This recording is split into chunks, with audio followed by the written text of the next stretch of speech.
Hello বন্ধুরা, movie ফ্যানেরা কেমন আছেন সবাই? আপনাদের প্রিয় মুভি এক্সপার্ট চলে এসেছি আরেকটি নতুন এবং খুব এক্সাইটিং মুভি নিয়ে কথা বলতে। 2023 সালের প্রে মুভিটি মনে আছে তো? সেই যে এক আদিম শিকারীর সাথে এক নারীর মহাকাব্যিক লড়াই।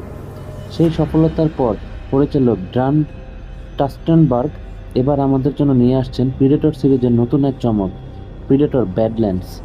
এই মুভিটি নিয়ে কেন এত হাইপ? কি আছে এতে যা আমাদের আগের প্রিডেটর মুভিগুলোর কথা ভুলিয়ে দেবে?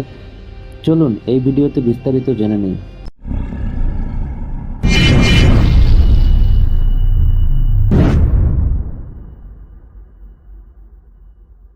ব্যাডল্যান্ডস মুভির গল্পটা আগেরগুলোর থেকে একটু আলাদা। এটি একটি দূরবর্তী গ্রহে সেট করা হয়েছে, যেখানে ওয়েল্যান্ড ইউটানি কর্পোরেশনের তৈরি এক সিনথেটিক যার নাম থিয়া এক তরুণ প্রিডেটরের সাথে জোট বাঁধে। এই প্রিডেটরটি তার নিজের গোত্র থেকে বিতাড়িত